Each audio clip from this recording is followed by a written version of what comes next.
I am one of the co-curators of this exhibition, which we call Lineages, Artists Are Never Alone.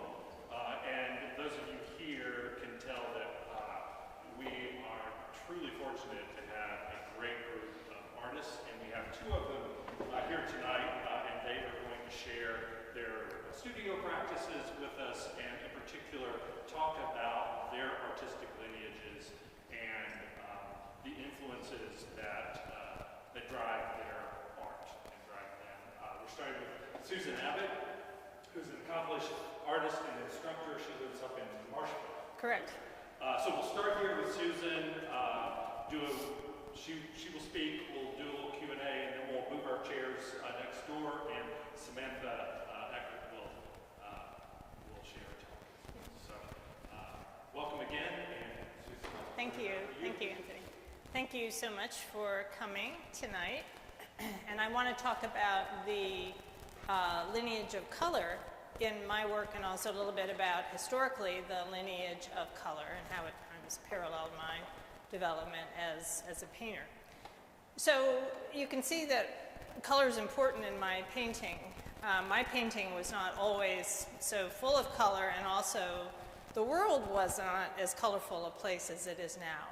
If we look back in the history of art, for many years it was a much more brown, blue, earth-colored kind of. That's largely because pigments.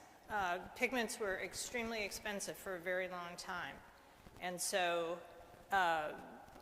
when you wanted a little bit of red or blue in a painting, it cost the person who was commissioning that painting a whole lot of money. And that filtered down to how artists presented the world that they saw. It was a much more earth-colored world. It wasn't only that pigments were so expensive until the Industrial Revolution, it's also that artists after the Renaissance became very interested in form, in anatomy, and light and shadow. I brought a couple paintings from my home, from my own training as an artist. So I went to art school when I was 16. I've been doing this a really long time.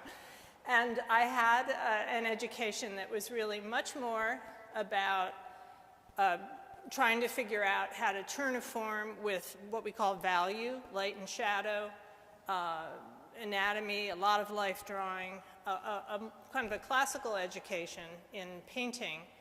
I had a teacher named Israel Hirschberg who took us, this was in the 70s, copying into museums to copy. This was a Corot I copied at the National Gallery in Washington. This was a rather revolutionary act in the 70s, to go into a museum and copy a painting. Israel also took us out to do plein air painting, which is very, very popular now, but again in the 70s was not something people did. Usually if you were working from a model, it meant you painted a model directly in blue paint and she rolled around on the canvas. That was kind of what life painting was like then. So you can see here that if you compare this to my paintings now, it's a much more earth tone, much more subtle, maybe in color, than I was working before. So you know, it's almost as though sometimes somebody's development as a painter will parallel art history, and certainly was true for me. And what changed for me was a couple things. One was I studied with Grace Hartigan, famous abstract expressionist painter, in graduate school, and she was somebody who came out of a really changing use of color in New York in the 50s. So seeing her work, much more bold color than I had been used to seeing with my more classical training, was a little bit of an eye-opener and pushed me to look at painters like Matisse or Richard Diebenkorn more. Also, I had the big jolt of getting out of school after 7 years of education, and what did I have to do? I had to figure out how to make a living as an artist. So when artists get out of school, they tend to go through a couple things happen. They stop doing their creative work because they have to make a living, or they find a way to go through the many years of sort of floundering to find their own voice. It's a very difficult process to go from being a student to finding your own kind of footing with your own style and approach. So what happened with me, and you can see the color in this painting, this is a print of a watercolor I was doing at that time in those years out of graduate school, was that I went back to working in watercolor, which I had done as a kid. My dad was a watercolorist. We had watercolors around the house. I never actually, watercolor is a somewhat despised medium in the art world. I never had a watercolor course in all my years of school. But I found that I liked what I could do with color, with watercolor, and that I could go back to the kind of really clean, sort of hard-edged shapes that had attracted me, not to Renaissance painting, but to pre-Renaissance painting, Giotto, Byzantine painting, Persian miniatures. So these paintings, which I did for about 15 years, were big. This is a tiny little quote of a 40 by 60-inch painting. And because I was working with flowers and patterns and fruit, I started to look at that color. You know, the natural world is an extremely colorful place. And so those colors started to work their way into my painting, and also I discovered the beauty of color, just the beauty of a color right out of a tube. Watercolor is an incredibly beautiful medium that gets, I teach also, and my students will really complain about the muddiness of watercolor. So it's very much about the thought process of keeping that, how do you keep that color pure? Well, then I had another sort of change in the road of my life, which was that my husband, who's sitting there, and I got very tired of living in Washington and fell in love with Vermont. So like so many Vermonters, we made a completely impractical life move up here. Nobody moves here for a job, right? It's like you move here because you fall in love with the place. And we did, and we happily settled out in the country, and I was sitting at a drafting table for 8 hours a day producing these very meticulous watercolors that I had galleries in New York and DC selling. And finally, after a couple of years of this, I thought, what am I doing? I moved here because I love this place, and I'm not really using it in my work. So I slowly transitioned back to oil painting, which I'd studied as a student, and back to landscape, which I'd approached as a plein air painter as a young person. So what you're seeing here is kind of the evolution of me combining all these different sort of things, as all artists do. You know, we all have we come out of the legacy that our teachers give us, and they're very separate kinds of legacies in visual art. And I think this is such an eclectic show, and I think if we talked, or you can read on the panels, that each of us has quite a different legacy. The wonderful artist in the room over here who does the big landscape painters, we're the only two people, I think, working with landscape. We have a completely different landscape legacy. He comes out of the Hudson River School. I come out of French painting much more, right? So we can appreciate each other's work, but it's just like any other field. You have your fathers and mothers and grandparents, and they're very different for different painters. So what I started to do is look at the color that I loved from early Italian painting, if you think of Giotto or icon painting. And then what I'd learned to love through Hartigan, which was Matisse and Diebenkorn, and painters for whom color is its own thing, you know, where it's got a power separate from, you know, anything else in the painting. But to look at also these kind of gritty, you know, like what we are used to in this landscape that we have here, especially structures. I became very interested in how people's homes are stand-ins for those people. And found that I really enjoyed taking something that was kind of an ordinary subject and then through color pushing it into something that had a little more mystery to it, or looked almost like it was coming out of a dream, or had an ambiguity to it through the color, or kind of arbitrary feel through the color. So that's where this series, which I'm still working on, comes from. These are all places that I see. They don't come out of my imagination, but they get very, very altered. So in all these cases, I was riding in the car. Usually I'm not driving. Fortunately, my husband is doing that, because I usually am grabbing my sketchbook saying, stop, let me do a sketch. sticking my phone out the window, sometimes shooting something while the car is moving. So I've got many, many, many, like thousands of somewhat random shots from my iPhone and sketchbooks full of fast sketches. And then an image will just percolate over time. And I'll think about, yeah, I'd like to work with that more. And then it starts to become its own thing. And there's a lot of editing that takes place. So in this case, some things are real, some things are made up, and pretty much the whole color composition is invented. These two here, which you probably can't see all that well, but you can look at them later, both have completely invented color compositions and a lot of editing down of the forms. So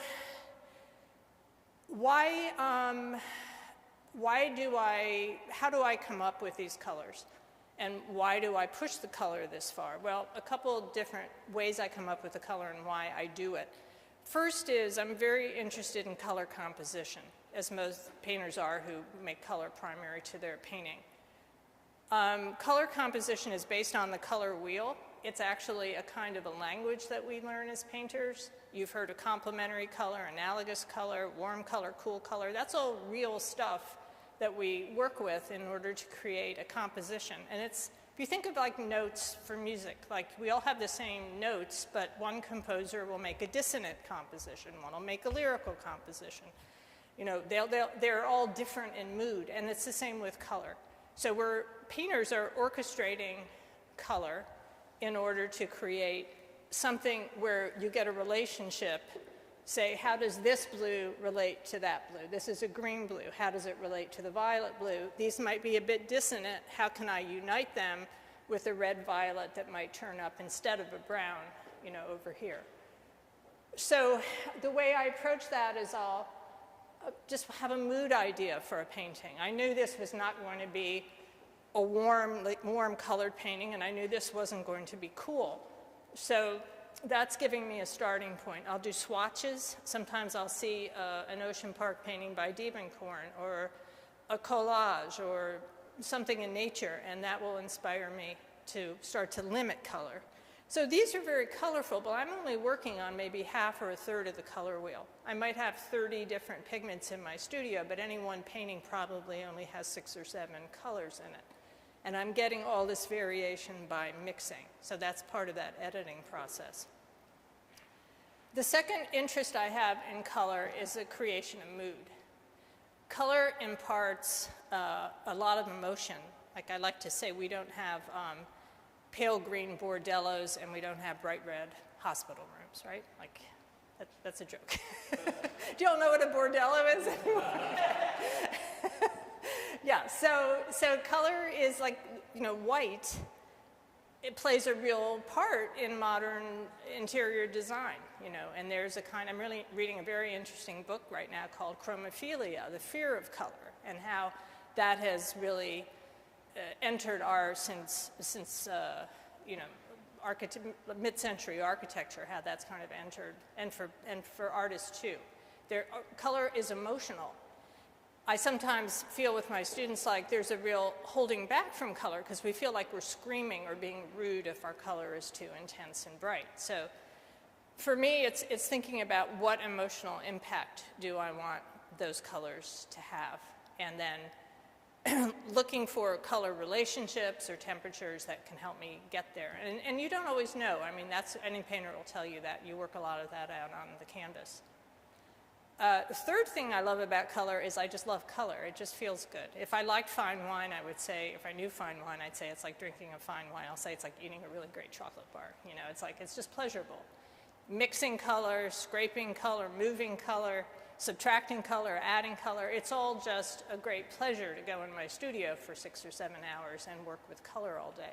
Not all painters feel that way. You know, some are, and there's not a right or wrong to that. But like anything, you know, we're going to be driven by what makes us feel good. And for me, color has a kind of a sensuality to it, a beauty of its own that I get great pleasure. And the tactile quality of paint, of oil paint in particular, is I think, a real motivator oftentimes. Just, right? Painters like just working with those materials.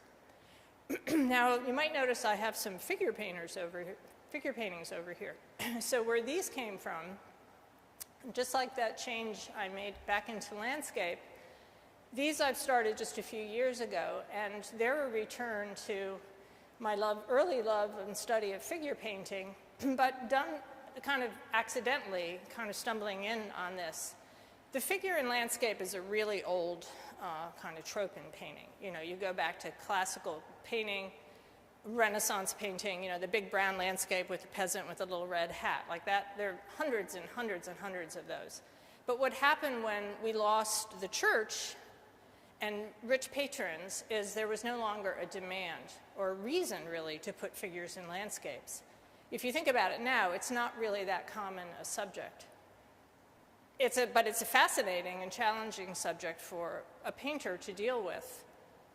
So what happened in my case was my husband cleaning a closet out and saying, hey, look, I found this old photo album from his family. And they were all these tiny little, you know, almost pre-Polaroid black and white photos of people that I'd heard about, but didn't really know anything about. But I was fascinated by how it showed these folks in their lived settings, you know, their backyards in West Virginia or Ohio or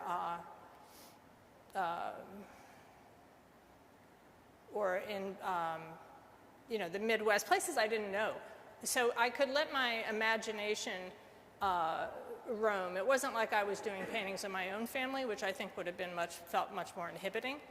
So this has been a really interesting series for me. I have a painting called 3 Generations hanging as you walk up the steps. It's an example of one of the oil paintings coming out of that series. I started them as watercolors because I thought I just wanted to work out kind of what I was trying to say with these and how I would deal with the figure without getting too fussy, with no pencil drawing. So just jumped in with my brush, looking at this little tiny black and white photo. And then some of them are turning up bigger as oil paintings, like this one I called Schoolgirls. So it's probably time to wrap up soon, I'm thinking, right? 3 or 4 minutes, oh, okay. and we'll take some questions. Sure. So with this is a kind of example of how color can live on its own, but also give a little bit of emotion or narrative. What interested me in this image was the patterning, the repetition, the fact that the girls were anonymous, very similar, but also individual and very different. And also, what the heck are they doing and where are they? I found very interesting. So like all these paintings, it started from a tiny little photo. I had to intuit a lot about the drawing. I created this flag for compositional reasons. I created the building there. I created the shadows as a way to kind of pull that together. But the last thing was the color. I thought at first they'll all be white, and then I thought, well, no, why not have them united but varied, that idea of theme and variation. So the repetition is the theme and the variation is that little bit difference in the pastel to create a kind of rhythm there. Yeah, so again, an example of color both giving me the ability to play, you know, to just enjoy mixing all of those different related but different colors, to create something that hopefully hangs together as in an abstract kind of way, and also to give some emotion, narrative, or mystery in terms of the content. Yeah. So any thoughts, questions? Anybody wants to ask? Yeah. I'm interested in how you got abstracted some shapes. Yeah. When I look at some of the paintings, I see abstract painting, on some surveys I see. You can almost flatten out completely. You've created images of depth, but I'm intrigued by the trees, those blue shapes. There's a lot of strong abstract forms in that. As with this painting over here, with the schoolgirls, there's also some very strong abstract shapes. Yeah. Right. So my husband was asking me today, well, did it feel like risky to change, to simplify your work so much? And yes, it does, because with realist work, oftentimes we want to tell more. It's like we want to show all the leaves and we want to show the folds. And I'm capable technically of doing that. So it's a choice to simplify. And I think for me, this to me distills more the sense of that street on that day than a more defined, detailed, realistic, painting would. So I definitely do. I love Giammi, I love Morandi, I love, early Italian, I love Piero della Francesco. That is my legacy through my teacher, Israel Hirschberg. We were steeped in that kind of painting, and it stuck with me. So definitely I get pleasure out of creating more of a geometry in the painting. Yeah, and then the idea is plugging that into color. So with this kind of approach to color, it's a little hard sometimes to explain this, but color becomes value. So in a painting like this, the values are expressed through dark and light. It's easy to understand. With a color-based painting, the color is the value. So a blue is a dark, a red is a middle value, a yellow is light. So I'm trying to have the color and the value all kind of working together. Your instructor, you mentioned Hirschberg. Yeah. He's a landscape painter. Yes, yeah. And still life and figure, but mostly a landscape painter. Yeah. Any other questions? Yeah. Susan, both in terms of color palette and your subject matter, there's such a sense of nostalgia in your paintings. Is that a distinct goal as you get started, or is that just a byproduct? It's not a goal. No, it's not a goal. I think I'm just so sort of steeped in the meaning. I think part of that comes out of the household I grew up in. My parents were union organizers in Buffalo during the Depression, and that period is so alive in me, and the 30s and the 40s and the 50s. I'm just steeped in that period. And I think I filter a lot that I see through. I think that was one of the attractions of Vermont, is just how the old is still here. We still live among it. I don't know. I mean, I don't. This hotel. This was 9 views of the same motel, which was on the Barry Montpelier Road, where I live in near Montpelier. It's now a home for it's rehoming. It's great, put it to great use. But I love the oddness of it in the topiary. So in a way, this is a transitional painting between my more realist color and some of these paintings. I think I was attracted to the subject because of the geometry of it. I definitely pushed the shadows and pushed the color, but you can still see it's a little more reality-based than some of my current work is. Yeah. Did I answer that? Yeah. Okay. Anybody else? So this came before that? Yes. Yes. So in terms of this is maybe 7 or so years old. This, and then these are quite recent, and then this is ongoing. This series is the last couple of years. Yeah. I just have a question. Like in that cloud there, I see where like the colors are really overlapping. Yeah. Do you incorporate like glazing to make that really rich? Yeah. Not a lot. I'm a fairly direct painter. What I often will do is an underpainting in burnt umber, burnt sienna, and blue, just to get the drawing down first.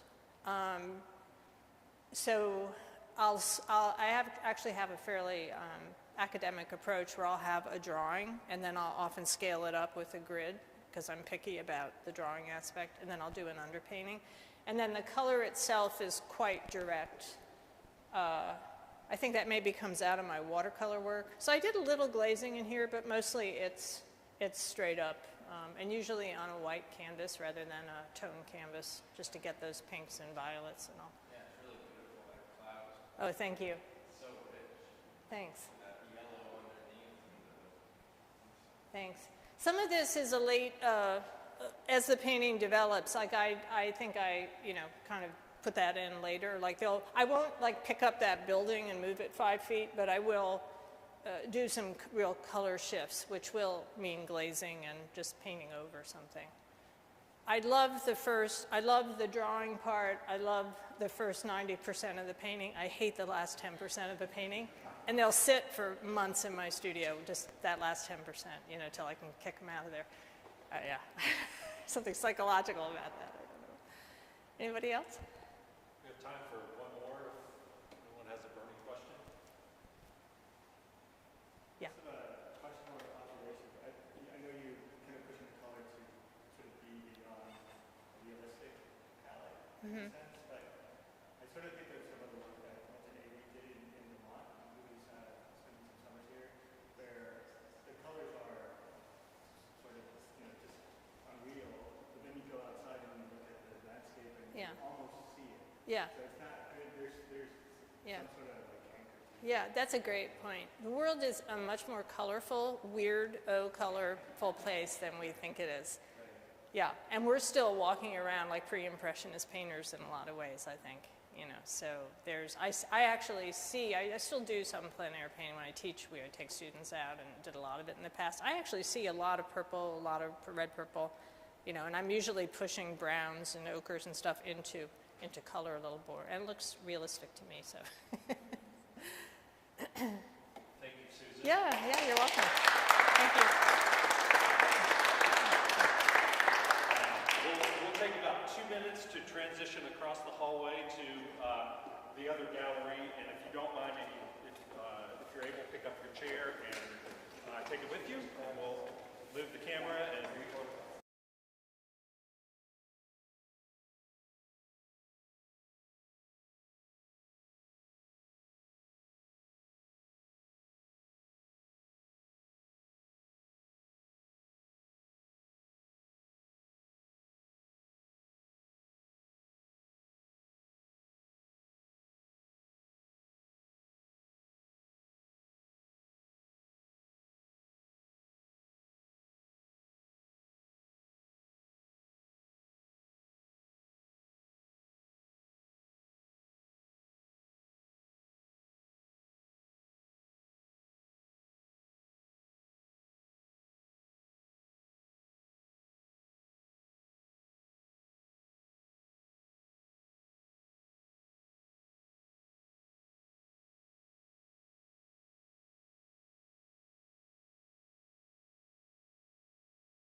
introduce our next artist.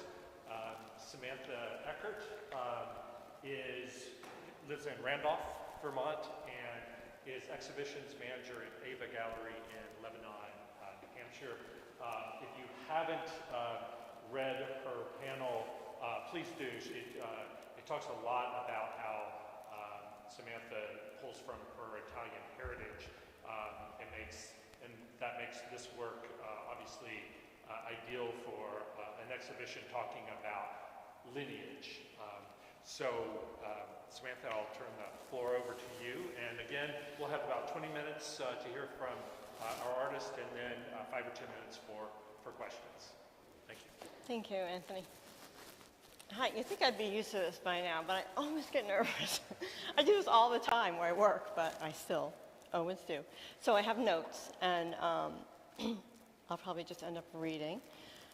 So thank you, Allison and Anthony, for inviting me to participate in this beautifully curated exhibition at this amazing venue.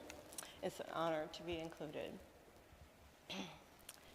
The idea for the installation, Shrouded in Clouds and Letters, initiated a few years ago when I made a smaller version with just one panel. Because of space limitations, I couldn't get the results that I wanted at that time, so it's a pleasure to see this installation as I had originally imagined. Tonight I'll be sharing with you my process, the ideas and research which inform the work leading us to talking about this installation. My process begins with an idea. The ideas mainly come from nature and memories. Can you speak up? Oh, sure. I consider myself to be a multidisciplined conceptual artist. My practice initiates through materiality, which means that the materials that I choose are selected to articulate process, form, labor, and implication. I look for materials that can provide deeper context and layers of meaning. I'm interested in poetry and like the idea that my work is a sort of visual poetry. Meaning is revealed slowly and by thinking in poetic ways. My intention is for the narrative to gently wash over the viewer rather than a heavy downpour. Also, it's important to me to allow space for the viewer to take away personal meaning and multiple meanings and to not get in the way of the audience reading the work. I spend a lot of time thinking about material choices. And considering these materials are decided upon for feasibility and cost and installation feasibility. In beginning a project, the construction timeline is determined and I set deadlines for myself.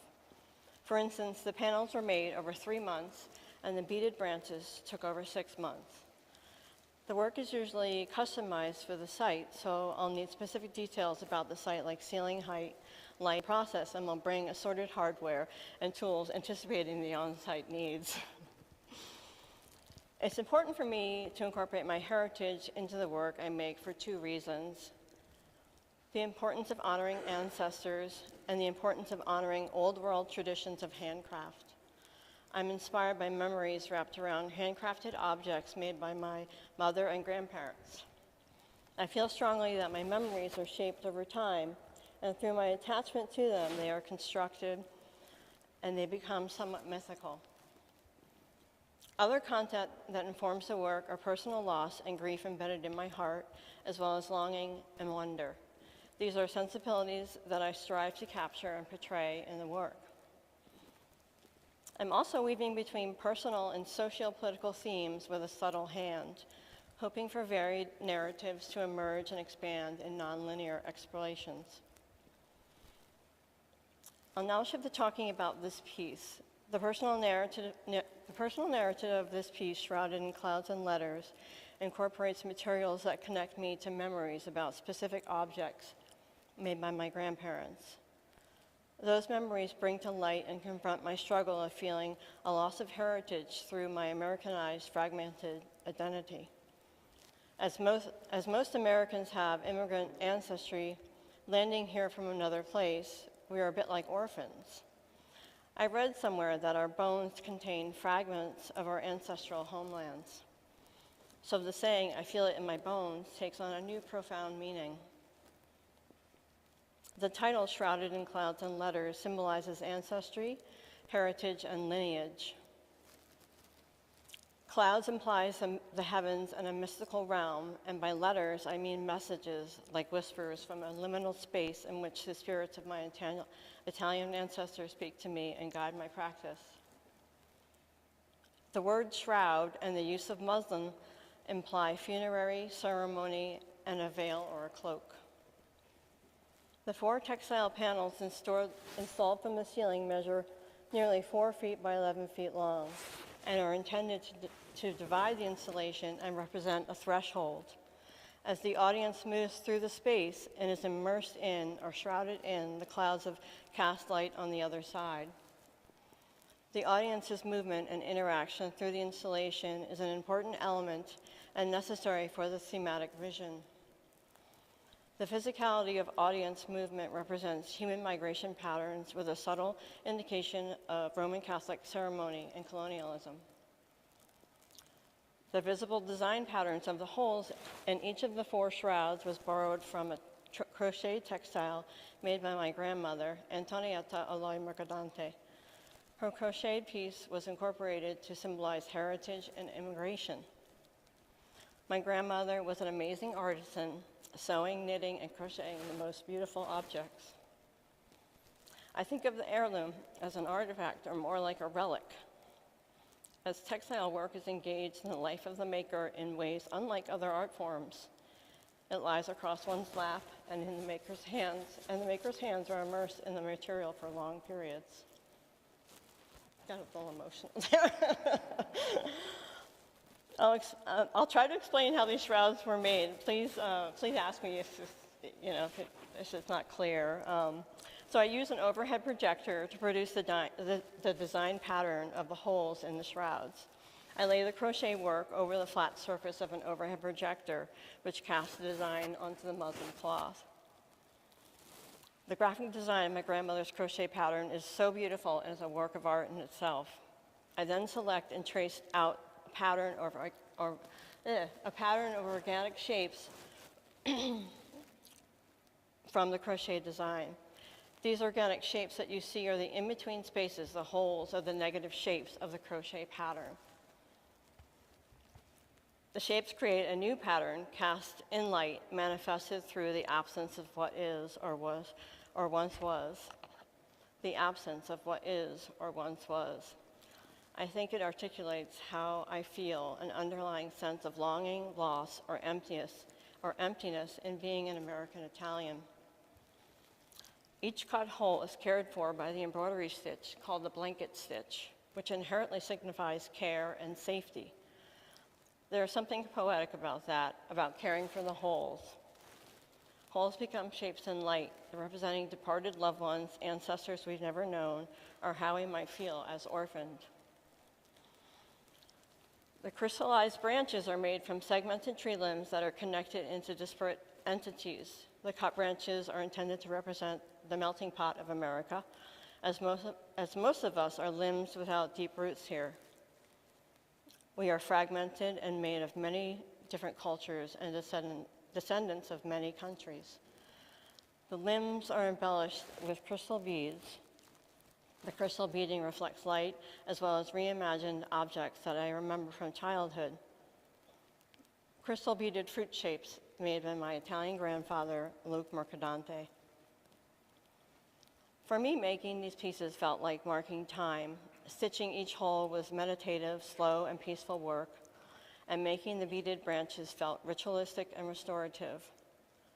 The cascading light and sparkly glass beads add beauty and wonder to the work, which for me is always necessary. I hope the installation offers the audience a liminal and expanding experience amid tangible materials, memory, light, teetering between real and imagined realms. Thank you.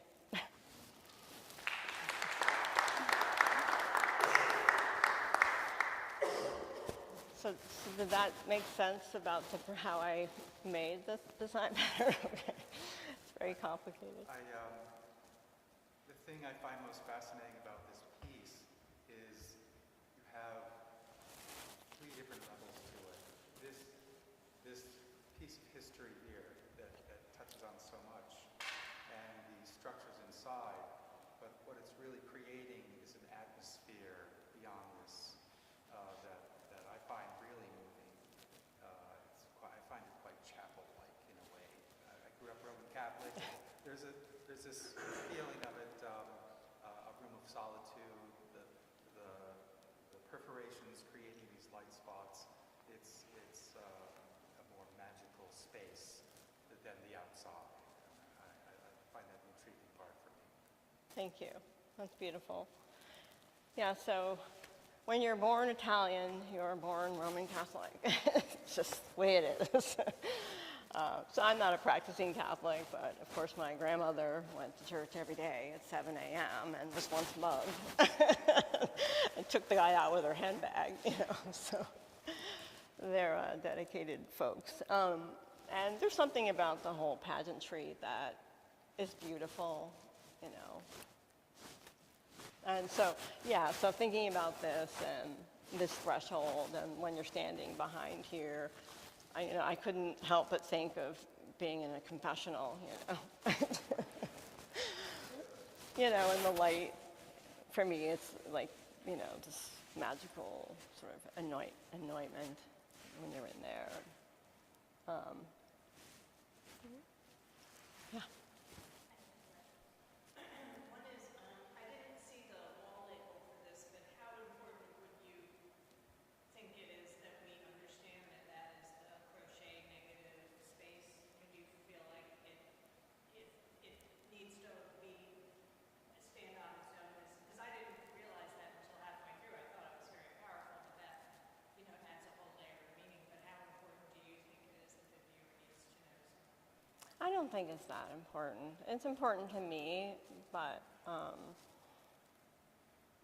and I think it's a story that's worth telling, and, I like that narrative.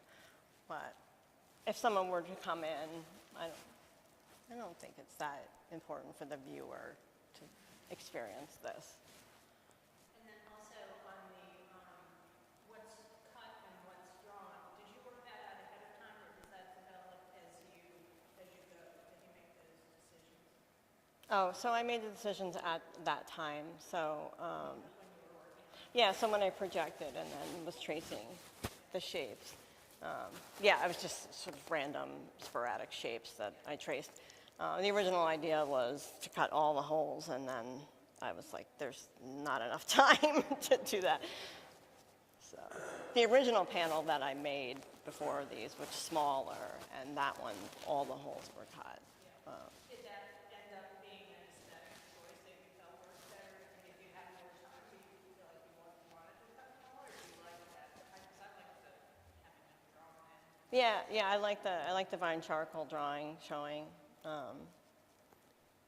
So I'm happy with the way they turned out. And I like I'm trying to use materials that sort of are earth friendly. I mean, everything I'm using is just going to fade away at some point. So I try to think about those things when I make work today. Hi. So I was intrigued by the color, the red color on the sticks, and thought it was really powerful because it's love light, and it is such a contrast to the white, the pure white. And I wondered whether that had some particular meaning for you to use that color, and the decision not to leave the natural. Yeah, so, I really wanted to, pink is the thing. I had an exhibition last year up in Johnson at the college up there, whatever it's called now. And it was about my mother, and so that one was called The Color of the Sky is Pink. So there was a pink thread throughout the whole exhibition. So pink has been something so I am afraid of color, and so that exhibition made me confront pink, which I have never liked, and so that's just hanging on from the last idea. but I like it. It worked well. And then those crystal beads, I thought, just were really beautiful on that pink. So I got lucky.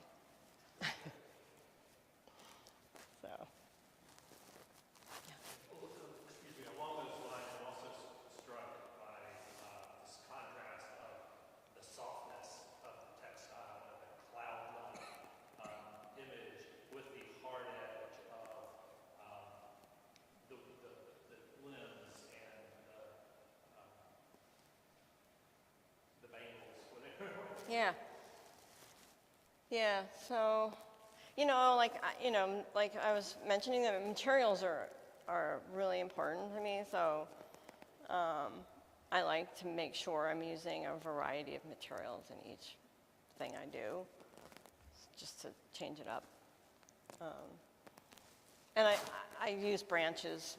I tend to use branches in things. Sometimes like the last show, I had covered them in emergency blanket and like shrink wrapped them in emergency blanket, so they were like silver and they were like so cool. So why branches? You know, I think it just, I like the metaphor, the meaning of the branch, and like, I was talking about like the idea that we're all like branches and we don't have any like real root here, unless you're a native, an indigenous person, which I am not. But my ex-husband is. But yeah, I don't know. And they're just so beautiful, and they do interesting things. So, yeah. You showed me some photos earlier of your sculptures. Yeah. Wood, sticks, and things, and they remind me of edifices. This is kind of like that too, and there's an architecture to this that's very satisfying. The space within and these structures outside. So you obviously have this sort of attraction to architecture and art. Yeah. Is that historical? I'm not sure. I do like to make things that are, have the structures and architecture and a nod to that. And I don't know, I think it's like a childhood thing. I like the idea of things like a fort. So, when I was a kid, I was always building forts. And that's where those towers came out of the fort idea. So, I don't know, I just think it's fun. And when I have an opportunity like this, it's like such a delight to actually have the space, like when I saw these ceilings, I just like, oh my God, I'm gonna have to make really long banners. This is a cool opportunity.